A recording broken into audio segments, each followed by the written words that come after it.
Hey guys, today I am going to discuss about heart attack. Heart attack mean दिल का दौरा. कि हम इसको कैसे पहचानेंगे, हार्ट अटैक होता कैसे होता है, क्या कारण होते हैं, उससे हम कैसे प्रिवेंट हो सकते हैं, बच सकते हैं. तो चलिए स्टार्ट करते हैं. तो ये जो हार्ट अटैक होता है ये ब्लॉकेज ऑफ द मतलब ब्लॉकेज ऑफ ब्लड फ्लो, यानी कि जो ब्लड का फ्लो होता है, जो हमारे वेन वगैरह, जो हमारी ब्लड वेसल्स होती हैं, आर्टरीज होती हैं, वेन होती है, जो हमारे बॉडी के अंदर ब्लड को सप्लाई करती हैं, उसमें जब कभी ब्लॉकेज हो जाता है तो वो ज़्यादातर किसकी कौन से उसमें हो जाता है, हार्ट की मसल्स में, to the heart muscle. Blockage of the blood flow to the heart muscle, यानी कि हार्ट की जो मसल्स होती हैं वहाँ पे ब्लड जो हो रहा है वो नहीं जा पा रहा, ब्लड का फ्लो रुक गया है किसी भी कारणों से. ठीक है.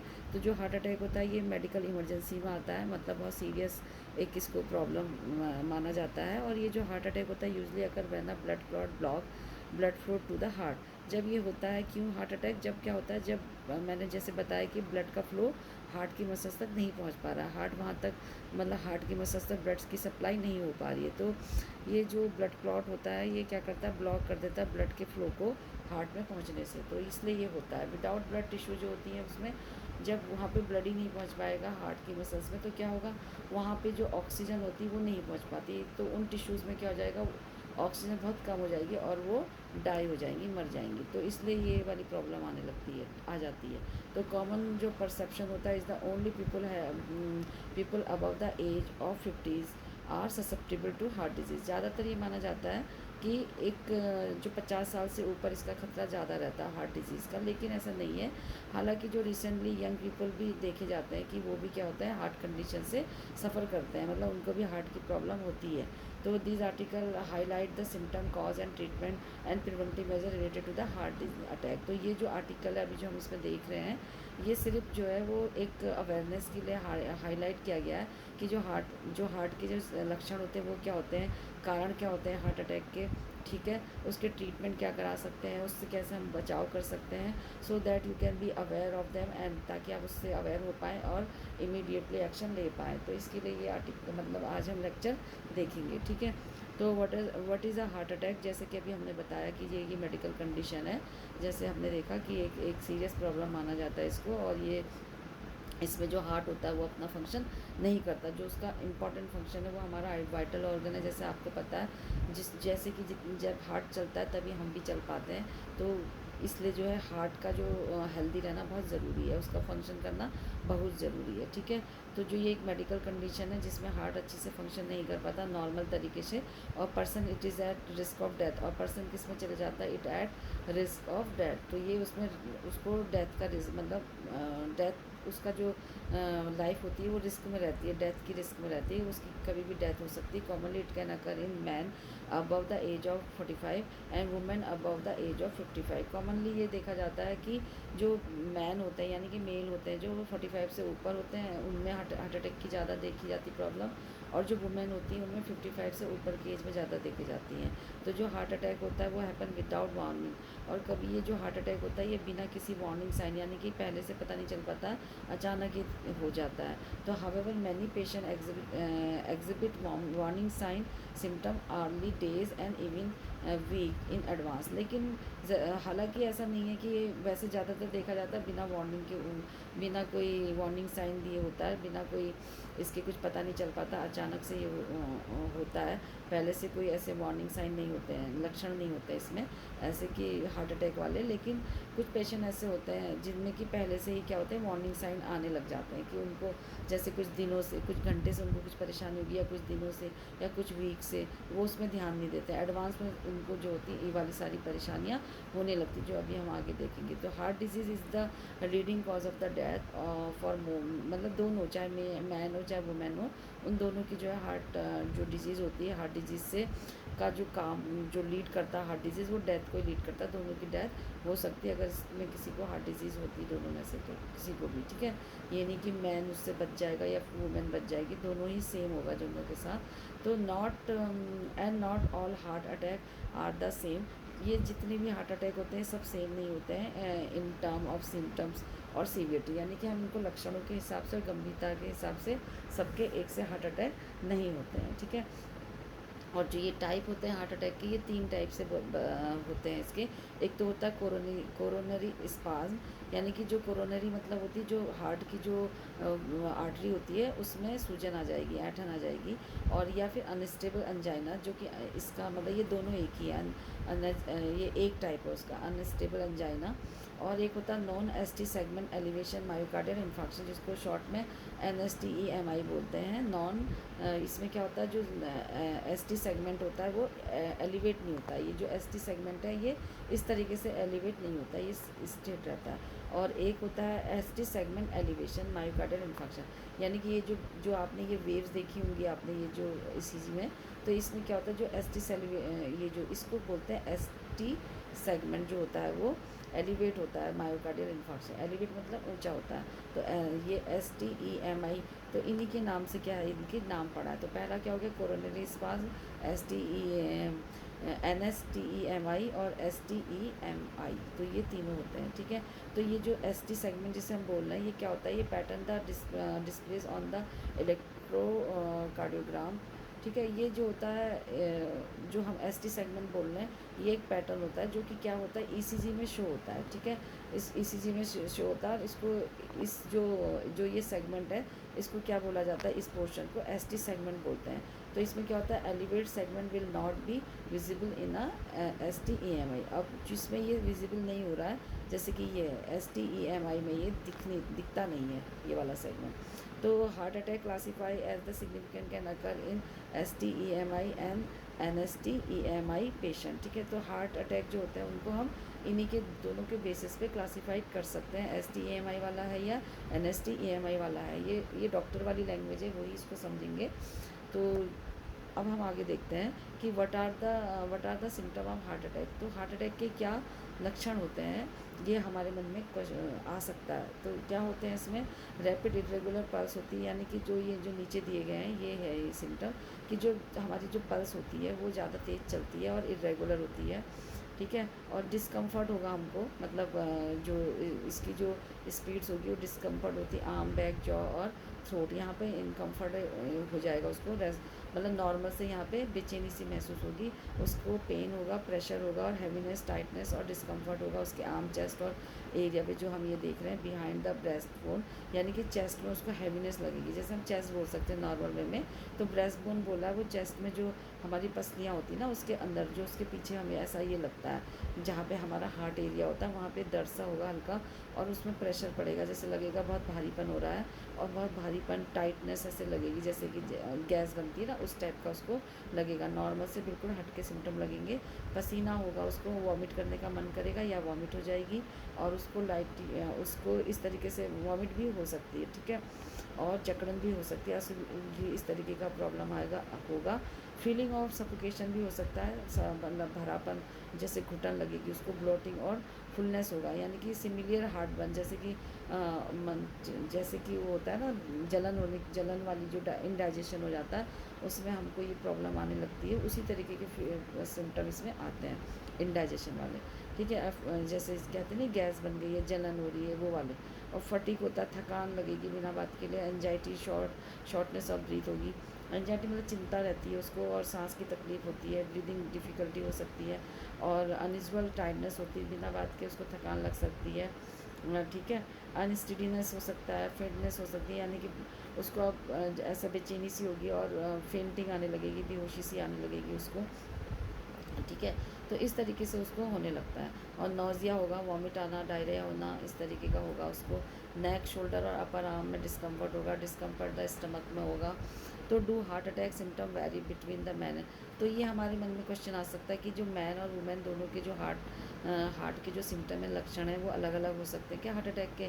तो जो मेडिकल कंडीशन है इसमें ओबेसिटी, डायबिटीज़ और हाई ब्लड प्रेशर जो होते हैं वो दोनों जेंडर में पाए जाते हैं कॉमनली, चाहे वो मैन हो चाहे फीमेल हो। तो इसलिए there are few difficulties between heart attack symptom for man and women. तो ये जो होती हैं दोनों में पाए जाते हैं, हालांकि पुरुष और महिला में दिल के दौरे के बीच में कुछ अंतर थोड़ा बहुत हो सकता है, जैसे महिलाओं को ज़्यादा जल्दी पता चल जाता है, एक्सपीरियंस हो जाता है कि उन्हें कुछ हो रहा है। जैसे women can experience heart attack symptom, उनको जल्द पता चलता है कि that are the more subtle और द डिफ़िकल्ट टू रिकॉग्नाइज। ठीक है, उनको क्या रहता है, जो महिलाएं होती हैं दिल के दौरे के लक्षणों का अनुभव कर सकती हैं, जो कि अधिक जो होते हैं बिल्कुल माइनर होते हैं, जो कि पता नहीं चलते, उन्हें पहचानना बहुत मुश्किल होता है, लेकिन वो क्या कर सकते हैं, उसको उनको उसका एहसास हो जाता है। ठीक है, और doctor is must screening for the typical heart attack symptom. तो इस जो ये डिफ़िकल्ट होता है पहचानना, specially if the doctor is, और डॉक्टर भी क्या करते हैं इन सिम्टम को पहचानने के लिए क्या कराते हैं, कुछ हार्ट अटैक के लक्षणों को देखने के लिए कुछ उसको सर्च करते हैं डॉक्टर भी, कि क्या इसको ये है क्या। तो दिल के दौरे को संकेत को वो खोजते हैं, कुछ टेस्ट वगैरह कराते हैं। Women tend to experiences rare symptom like the indigestion, shortness of breath. तो जो वुमेन होती है वो इसका मैं अनुभव कर सकती है कि उसको इंडाइजेशन जैसी प्रॉब्लम हो रही है, उसको सांस लेने में परेशानी हो रही है, उसके पीठ में दर्द हो रहा है, बैक में मतलब साइड में, इस तरीके से वो बता सकती है। Even when there is no obvious chest discomfort, जबकि क्या हो रहा है कि उसको चेस्ट में कोई भी ऐसी जैसे हमने आगे पढ़ा था कि चेस्ट में डिस्कम्फर्ट होता है, प्रॉब्लम आती है, ऐसा उसे नहीं हो रहा, लेकिन वो क्या कर सकती है, इंडाइजेशन वाले और सांस की तकलीफ की अनुभव कर सकती है। What are the cause of the heart attack, क्या क्या कॉजेज़ हो सकते हैं। ईटिंग डिसऑर्डर हो सकता है, यानी कि खान पान का दुष्प्रभाव की वजह से भी हार्ट अटैक आता है। ये जो होते हैं, अगर लंबे समय से खान पान में ध्यान ना दिया जाए और इस तरीके की चीज़ें खाएं जो ओबेसिटी को और कोलेस्ट्रॉल को बढ़ाएंगे बॉडी में, तो ये हार्ट अटैक को कॉज कर सकती है, लीड कर सकती है। ठीक है, एंड आर्टरी स्पाज्म हो सकती है, जब हमारी जो आर्टरी होती है जो ब्लड लेके जाती है हार्ट में, तो जब उसकी जो लाइनिंग होती है वो ये जो एक्सपैंड एंड कॉन्ट्रैक्ट नेसेसरी, तो उसको जो होता है रिलैक्स कॉन्ट्रैक्ट करना और एक्सपेंड होना बहुत ज़्यादा ज़रूरी होता है। Sometime those the muscle can contract और स्पा, तो कभी कभी ये जो मसल्स होती हैं वो कॉन्ट्रैक्ट और नहीं हो पाती हैं और स्पाज मतलब एंड जाती हैं, या मतलब मांसपेशियों की जो परत जो होती है वो उसकी जो मांसपेशी मतलब जो आर्टरीज होती हैं उसकी जो मसल्स होती है ना, उसमें जो होती है स्पाज्म हो जाती है, ऐंठन हो जाती है, तो that can stop the blood supply to the heart muscle. तो वो क्या करती है, जो जब वो सिकुड़ जाती है, सिकुड़ना मतलब होता है वो फैलना, सिकुड़ना नहीं कर पा रही है, वो सिकड़ी है तो सिकड़ी रहेगी, तो उससे क्या होगा, जो ब्लड प्रेशर जो मतलब हार्ट मसल्स हैं वहाँ में ब्लड सप्लाई बहुत मुश्किल होगी, नहीं हो पाएगा उसकी जितना कि बॉडी में चाहिए, तो इसलिए ये वाली हार्ट अटैक वाली प्रॉब्लम हो सकती है। ऑब्स्ट्रक्शन का मतलब होता है रुकावट, जब ब्लड क्लॉट हो जाता है, हमने शुरू वाली स्लाइड में देखा था, या ब्लड क्लॉट की वजह से, या कोई एयर एम्बोलिज्म का मतलब होता है जैसे कि कोई एयर अगर हमारी ब्लड वेसल्स में चले जाए किसी भी वे में, तो वहाँ पर वो क्या करती, रोक जाती है, वहाँ पर रुक जाती है, तो क्या होगा उससे कोरोनरी आर्टरी में वो ऑब्स्ट्रक्शन पैदा करेगी, तो जिससे क्या होगा कि बॉडी के ये जो एम्बोलिज्म है ये बॉडी के किसी और पार्ट से भी जो आर्टरी होती है वहाँ पे पहुँच सकता है, तो जो ये क्लॉट भी पहुँच सकता है, तो ये जो ब्लड क्लॉट होता है यानी कि ब्लड का थक्का जिसे बोलते हैं या हवा जिसे बोलते हैं, वो उसके वजह से भी आर्टरी में क्या हो सकती है, रुकावट आ सकती है ब्लड फ्लो में, तो उससे ये लीड करेगा हार्ट अटैक। ठीक है, अगर हार्ट में ठीक से ब्लड सप्लाई नहीं हो पाता, या फिर इंजरी भी इसका एक कारण है, यानी कि चोट लगना, जब ट्रॉमा या इंजरी हो जाती है तो कोरोनरी आर्टरी के में अगर किसी एक्सीडेंट की वजह से जो कोरोनरी आर्टरी होती है, कोरोनरी आर्टरी मतलब जो उसे बोलते हैं जो हमारे हार्ट को ब्लड सप्लाई करती है, तो उन आर्टरीज में अगर चोट के वजह से कोई इंजरी हो जाए, चोट लग जाए उसमें, तो वो क्या होती है, बर्स्ट हो जाती है, तो टीयर और रप्चर हो जाने की वजह से वो हार्ट अटैक पे प्रॉब्लम आती है। ठीक है, इलेक्ट्रोलाइट इम्बैलेंस, और नेक्स्ट कॉज होता है इलेक्ट्रोलाइट इम्बैलेंस, यानी कि excessive inadequate level of essential mineral और पोटेशियम इन द ब्लड, अगर ब्लड में जो होते हैं एसेंशियल मिनरल नहीं होते हैं ठीक से, जैसे कि पोटेशियम, तो उसके वजह से भी क्या होता है, हार्ट अटैक को लीड होता है, यानी कि हार्ट अटैक होने के चांसेस होते हैं जब इलेक्ट्रोलाइट सफिशिएंट नहीं होते हमारे ब्लड में, बॉडी में। और मेडिकल कंडीशन कोई ऐसी बीमारी है उसको पहले से चली आ रही, जैसे कि हार्ट ब्लड प्रेशर है, हाई कोलेस्ट्रॉल लेवल है, डायबिटीज़ है, ओबेसिटी ज़्यादा है यानी कि ज़्यादा मोटापा, वेट बहुत ज़्यादा है उसका, या फिर कोई ऑटोइम्यून डिजीज़ है, यानी कि ऑटोइम्यून डिजीज़ जो होती है वो है उसको, ठीक है, इम्यून सिस्टम से रिलेटेड डिजीज़ को बोलते हैं ये। तो अगर ये है तो उससे क्या होगा, उसको इलनेस होगी, ये इलनेस को रिस्क मतलब बीमारी होगी। तो उस बीमारी की वजह से क्या होगा, abnormal tightening of the blood. तो जो ये ब्लड वेसल्स होती हैं इसकी वजह से ब्लड में भी जो एबनॉर्मलिटी आ जाएगी ब्लड वेसल्स में, तो वो जो होती टाइट हो जाएंगी, तो जिसकी वजह से क्या होगा, ब्लड सप्लाई नहीं होगा और हार्ट अटैक की प्रॉब्लम आ जाएगी। ठीक है, what are the risk factor of the heart attack? बहुत सारे रिस्क फैक्टर है हार्ट अटैक के। सबसे पहले तो plaque accumulating in the heart arteries. देखिए ये यहाँ पे आप देख पा रहे होंगे, जैसे बड़ा करके मैं दिखा देती हूँ, ये नॉर्मल है, जहाँ पे ये ओपन है, अच्छी तरह क्या हो रहा है, ब्लड फ्लो हो रहा है उसके जो आरबीसीज है। लेकिन यहाँ पे क्या होता है, ये देखिए प्लेग हो गया, जमने शुरू हो गया ये आर्टरीज की, जो हमारी जो ब्लड वेसल्स है ना, ये ब्लड की जो वेसल्स होती है जो हार्ट को ब्लड सप्लाई करती है, कोरोनरी आर्टरी। तो यहाँ पे क्या हो गया, ये प्लेग जमा होना शुरू हो गया। तो इस तरीके से ये इसको क्या करते जा रहा है, नैरो करते जा रहा है आर्टरी को। और यहाँ पर एक टाइम ऐसा आएगा कि ये अब यहाँ पे ब्लड फ्लो होना बहुत ज़्यादा मुश्किल हो गया है, ब्लड पास होना बॉडी में, स्पेशली हार्ट मसल्स में। तो ये वाली प्रॉब्लम आएगी हार्ट अटैक की। ठीक है, तो ये प्लेग क्या होता है, वही जो हम लोग कोलेस्ट्रॉल वगैरह ले लेते हैं, जो ये तो ये इसकी लेयर जो होती है ये मोटी होती चली जाती है, फैट जमा होते चले जाएगा, या फिर जो वेस्टेज होता है जिसको कि ब्लड वेसल के थ्रू बाहर फिल्टर के लिए जाना होता है, वो यहीं पे जमा हो जाएगा। तो उसकी वजह से ये वाली प्रॉब्लम हो जाती है। तो नंबर ऑफ रिस्क फैक्टर जो होते हैं, सीवियरिटी ऑफ रिस्क फैक्टर पे डिपेंड होता है, यानी कि कितना ये बीमारी कितनी सीवियर है, कितना ज़्यादा बड़ा रिस्क फैक्टर है, वो ये रिस्क फैक्टर से पता चलेगा, जो कि वो उसका जोखिम कितना है, वो उससे पता चलेगा कि हम कितने जोखिम में, हमने अपने को कितने जोखिम में रखा हुआ है। ठीक है, तो इसमें क्या है, ओल्ड एज में ये रिस्क फैक्टर है इसका, स्मोकिंग है, हाई कोलेस्ट्रॉल लेवल है, बॉडी में ज़्यादा कोलेस्ट्रॉल लेवल है, ज़्यादा सिगरेट बीड़ी पी रहे हैं, या ज़्यादा उम्र है, डायबिटीज़ वाली प्रॉब्लम है, या ब्लड प्रेशर है, या हमारी जो लाइफ स्टाइल है वो बड़ी सेडेंटरी है, कोई हार्ड वर्क वगैरह काम नहीं हो पा रहे हैं बिल्कुल, सोने बैठने के अलावा, और अनमैनेज स्ट्रेस है, यानी कि कोई ऐसी चिंता फिक्र है जिसको कि हम मैनेज नहीं कर पा रहे हैं, ओबिसिटी है, ज़्यादा मोटापा है, या फिर हम अल्कोहल ज़्यादा ले रहे हैं, शराब का वो कर रहे हैं, तो भी ये हो सकते हैं रिस्क फैक्टर, उनको ज़्यादा ये प्रॉब्लम होगी। What does the diagnosis? अब इसके डायग्नोस कैसे कर सकते हैं, ट्रीटमेंट कैसे कर सकते हैं कोरोनरी हार्ट डिजीज़ का, तो ये भी हमारे अंदर आता है कभी कभी। तो ये होता है ईसीजी वगैरह होता है, मतलब इसके डिफरेंट लोगों में डिफरेंट तरीके से प्रोसेस होते हैं इसको पता करने के लिए। हर व्यक्ति में हर तरीके के इसकी सीवियरिटी के अनुसार टेस्ट किया जाता है। तो सबसे पहले तो ईसीजी है।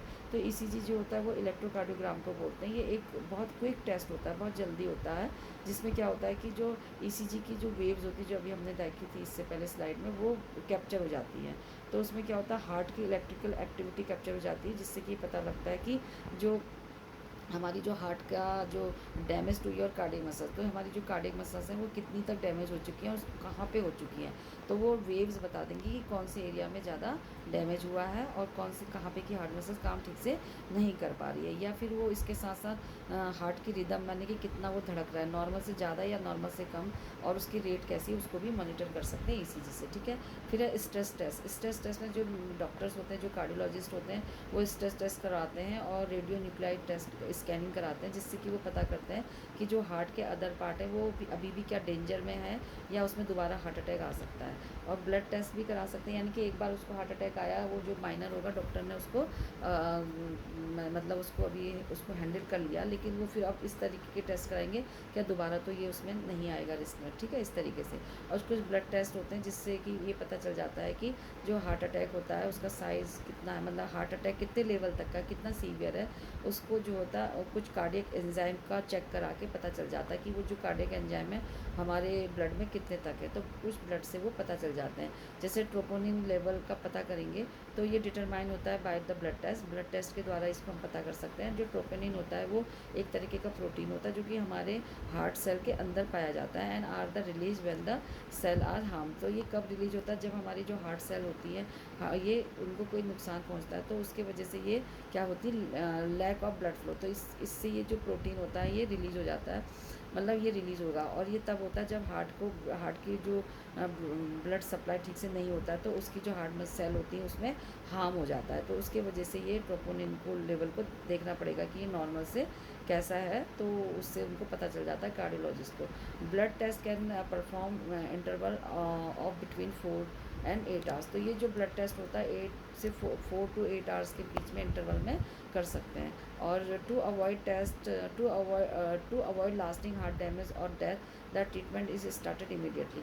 और अगर जो ये हार्ट डैमेज ना हो, जल्दी डेथ ना हो उससे किसी की, तो इसके लिए इमीडिएट जो अगर किसी को कोई लक्षण आ रहे हैं तो जल्दी से उसको ट्रीटमेंट स्टार्ट करना चाहिए। Necessary medical procedure can begin the ambulance. तो जब उसको हॉस्पिटल ले जाते हैं तो एम्बुलेंस में ही उसका जो नेसेसरी ट्रीटमेंट होता है, मेडिकल ट्रीटमेंट स्टार्ट कर देना चाहिए। या फिर अगर उसे हॉस्पिटल ले जा पहुँच गया तो इमरजेंसी रूम में ही उसको ट्रीटमेंट स्टार्ट कर देना चाहिए जब कोई पेशेंट को हॉस्पिटल में लाया जाता है। तो reason for the heart attack क्या है, वो ये सारे हैं जो हमने देखे थे। ब्लड प्रेशर का हाई होना, डायबिटीज़ होना, हाई मतलब कोलेस्ट्रॉल का ज़्यादा होना हमारी बॉडी में, स्मोकिंग कर रहे हैं तो हाइपरटेंसिव पेशेंट है या ओबेसिटी है, मतलब वेट ज़्यादा है, तो उनकी वजह से ये होता है। और इसके जो what are the preventive measure you can follow to avoid heart attack, तो कौन से ऐसे बचाव वाले कारण हैं जिससे क्या कर सकते हैं, हम अपना बचाव कर सकते हैं इससे बचने के लिए। तो स्मोकिंग को नहीं करना चाहिए। और जो इसके बदले में जो स्मोकिंग टमेटो one of the most significant reason for the heart attack, तो ये एक इम्पॉर्टेंट कॉज है इसको, टबैको और स्मोकिंग हार्ट अटैक का। तो इसको अवॉइड करना चाहिए टबैको और स्मोकिंग को। और इसके बदले में क्या लेना चाहिए, for a less harmful alternative to consider quitting. तो आपको क्या करना चाहिए, अगर बहुत ज़्यादा इसकी लत है तो इसके ऑप्शन में आपको कोई कम हार्मफुल वाला पदार्थ लेना चाहिए, ऑप्शन में ऐसा रखना चाहिए, या इसको बिल्कुल से छोड़ना चाहिए। If you even if you do not smoke actively, अगर आप एक्टिवली बहुत ज़्यादा आप स्मोकर नहीं हैं, बहुत ज़्यादा स्मोकिंग नहीं कर रहे हैं, तो but find yourself in the vicinity of smoker. अगर लेकिन आप नहीं कर रहे हैं बहुत ज़्यादा एक्टिवली, लेकिन आप क्या है उनके आसपास हैं स्मोकर्स के, तो आप भी क्या है रिस्क में है, क्योंकि आप सेकेंड हैंड स्मोकर माने जाएंगे उस समय। तो सेकेंड हैंड स्मोक क्या होता है, जब आप उसके आसपास होते हैं तो वो क्या करते हैं, आप उसको इनहेल कर लेते हैं, जो वो स्मोक छोड़ते हैं आप उसको क्या करते हैं, इनहेल करते हैं। तो उससे क्या हो सकता है, पीपल में ये हार्ट अटैक के हार्ट में प्रॉब्लम हो सकती है। और अब इसके लिए मेजर यही है कि उनसे दूर रहें, स्मोकिंग को छोड़ें और अपने को फिजिकल एक्टिविटी में इंगेज रखें। इसमें रेगुलर एक्सरसाइज कर सकते हैं आप अपने हार्ट की जो है हेल्दी रखने के लिए। इंक्रीज एनर्जी जो लेवल होता है उसको आप अपने बढ़ा सकते हैं, जिससे कि आपका जो वेट होता है वो कंट्रोल में रहेगा। अपने वेट को कंट्रोल में रखना होता है। Always necessary to hit the gym. ये ज़रूरी नहीं है कि आप जो है मतलब हेल्दी रहने के लिए जिम को जाना ज़रूरी है, जिम अटेंड करना। If you want to stay health fit, अगर आप स्टे रहना चाहते हैं तो ज़रूरी नहीं कि आप उसको जिम में ही जाएं। तो in the beginning you can engage your self favourite sports and walk in short distance. आप शॉर्ट डिस्टेंस में वॉक कर सकते हैं अपने को, किसी जो भी आपका फेवरेट स्पोर्ट है मतलब गेम है उसमें आप अपने को बिज़ी रख सकते हैं और अपने हार्ट को क्या कर सकते हैं, हेल्दी बिल्डअप कर सकते हैं अपनी हैबिट को। और रेगुलर एक्सरसाइज कर सकते हैं, जिससे कि क्या होगा, आपकी नॉर्मल स्लीप पैटर्न जो आपका सोने का तरीका है वो नॉर्मल होगा, आपको नींद अच्छी आएगी। और moderate to high level exercise करने से आपका जो उठने और सोने का जो स्लीपिंग पैटर्न है वो सही होगा और सुबह आपको फ्रेशनेस महसूस होगा। Develop a healthy relationship with food, और अपनी जो रिलेशनशिप है फूड के संग हेल्दी बनाना है। आपको मैदे वाली चीज़ें, फास्ट फूड वगैरह नहीं लेनी चाहिए। अपनी बॉडी की जो रिक्वायरमेंट होती है, जो हमारी बॉडी को फंक्शन करने के लिए किसकी रिक्वायर होती है, न्यूट्रिशन की। तो ये वेरी इंपॉर्टेंट होता है कि आपको एडिकेट जो न्यूट्रिशन होता है वो आपको रेगुलर इंटरवल में लेते रहना चाहिए, जो जो जैसा उसका टाइम होता है। और न्यूट्रिशियस डाइट लेनी चाहिए to reduce the risk of the type 2 diabetes. तो टाइप 2 डायबिटीज़ ना हो उसके लिए आपको न्यूट्रिशियस डाइट लेनी चाहिए। अपने ब्लड प्रेशर को नॉर्मल रखना चाहिए, कोलेस्ट्रॉल लेवल को चेक करवाना चाहिए, कम रखना चाहिए। एंड अपने हार्ट को प्रोटेक्ट रखना चाहिए। Limit the intake of the certain food item, और अपने जो कुछ फूड आइटम होते हैं जो इनके लिए डेंजर होते हैं उनको कम करना चाहिए, लिमिट करना चाहिए। जैसे कि आपको सॉल्ट नहीं लेना चाहिए, प्रोसेस कार्बोहाइड्रेट नहीं लेना चाहिए, शुगर नहीं लेना चाहिए, विल ऑल्सो ज़्यादा नहीं लेना चाहिए मतलब, और will also promote better health, और जो कि आपके हेल्थ को क्या करेगा, बेटर प्रमोट करेगा। You can see rewarding result when you have a good relationship with food. अगर आपका फूड के साथ अच्छा रिलेशनशिप है तो आपको इसके बहुत अच्छे एग्जाम्पल देखने को, रिजल्ट मिलेगा देखने के लिए। और अपने हेल्थ को मॉनिटर करते रहना चाहिए। अपने उसके लिए आपको क्या करना चाहिए, आपका जो हार्ट है वो हेल्दी रहे, इसके लिए आपको मॉनिटर करना चाहिए। इंपॉर्टेंट है कि आप अपने को जो है अपने ब्लड प्रेशर को और कोलेस्ट्रॉल लेवल को ट्रैक पे रखें, नॉर्मल रखें, और नेसेसरी मेजर को वो लें, उसको नेसेसरी मेजर अपनाएं और to avoid the possible issues, जो इशू बन रहे हैं बीमारी के उसको दूर करें। And you can achieve with the help of regular checkup कराना चाहिए, अपना हेल्थ चेकअप रेगुलर कराते रहना चाहिए। Test and monitor your health can give fair idea.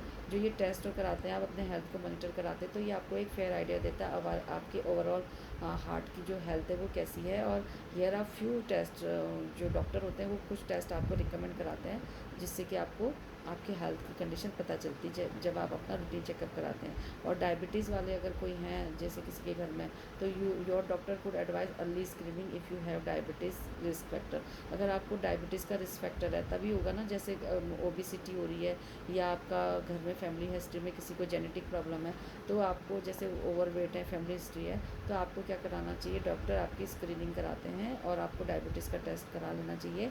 अगर ये डायबिटीज़ वाली प्रॉब्लम नहीं है, ओवरवेट नहीं है, तो आपको अपनी स्क्रीनिंग 45 से जो होती है स्टार्ट करवा लेनी चाहिए और एवरी 3 to 4 ईयर में करानी चाहिए। तो ये रिपीटेड कराते रहना चाहिए।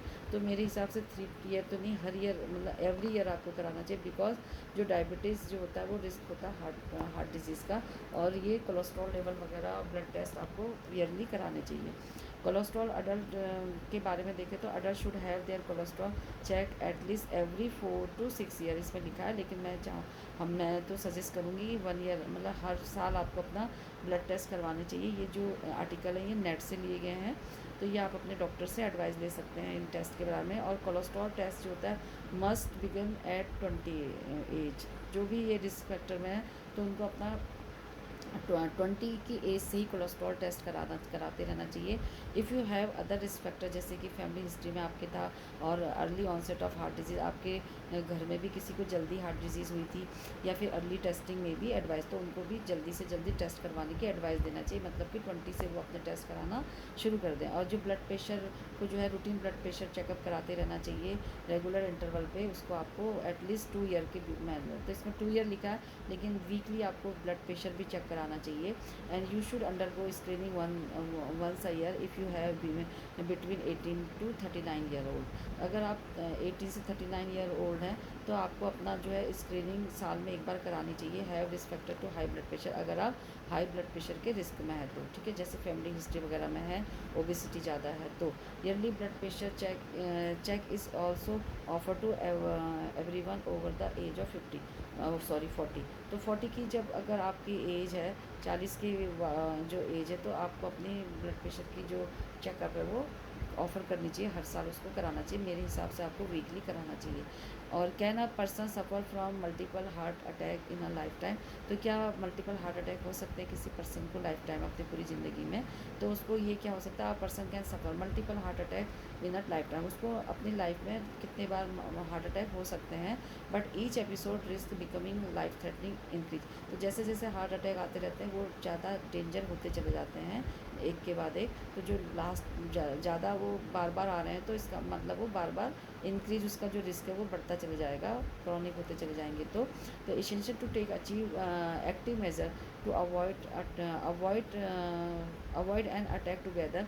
तो इसके लिए क्या है, कुछ एक्टिव मेजर्स उनको अपनाने चाहिए ताकि इसका जो अटैक एक ना हो। और maintain healthy life style start करनी चाहिए और ईटिंग बैलेंस डाइट लेनी चाहिए। स्टे फिट, अपने को फिट रखना चाहिए लोअर रिस्क हार्ट अटैक के, ताकि वो हो पाए। और जो पर्सन होते हैं, can a person suffer from the multiple heart attack life time, ये हमने देख लिया था कि हो सकते हैं उसको, तो अपने को वो लोअर रिस्क पे रखें हार्ट अटैक की। तो जो हमने देखा था स्लाइड में, खान पान एक्सरसाइज वो सब अपने को फॉलो करें, स्क्रीनिंग कराएं, टाइम टाइम पे अपना ब्लड टेस्ट करवाएं और अपने खान पान को सही रखें। तो what cause coronary heart disease, क्या कारण थे कोरोनरी हार्ट डिजीज़ के, वो हमने देख ही लिया था। इसका हम ये देखेंगे कि ये जो कंटेंट होता है, ये what cause of coronary disease, ये इस पर आपसे शेयर किया गया। इसका जो इन्फॉर्मेशन और जो एक्सप्लेनेटरी पर्पस है इसका, कि ताकि ये अवेयरनेस के लिए बनाया गया है। और इसमें जो होता है सेकेंडरी सोर्सेज इंटरनेट, तो ये जो बेस्ड ऑन जो होता है several secondary source of from the internet, यानी कि इंटरनेट से सोर्सेज लेके इसको ये कंटेंट आपके लिए बनाया गया है। तो दिस कंटेंट पीस ऑफ आप इस कंटेंट को जो है डॉक्टर जो ये किसी भी मेडिकल प्रोफेशन के द्वारा इसको वो नहीं किया गया, मतलब वेरीफाई नहीं किया गया। तो जब भी आप कभी इस बिफोर मतलब ये जो इसमें से कुछ भी ऐसी चीज़ करने से पहले आप अपने डॉक्टर को क्या करें, अब कोई भी डिसीजन लेने से डॉक्टर से पहले डॉक्टर की परामर्श ज़रूर ले लें। तो okay guys, good bye, take care. जब भी कभी आपको कोई और किसी टॉपिक पे वीडियो चाहिए तो आप ज़रूर से टॉपिक बताइए किस पे चाहिए, और आप ज़रूर से अपने हार्ट को हेल्दी रखिए, अपनी लाइफस्टाइल को हेल्दी रखिए। तो चलिए फिर मिलते हैं नेक्स्ट वीडियो में, तब तक के लिए गुड बाय। जाने से पहले एक लाइक तो बनता ही है, जो कि आप भूल जाते हैं। Okay, good bye, take care.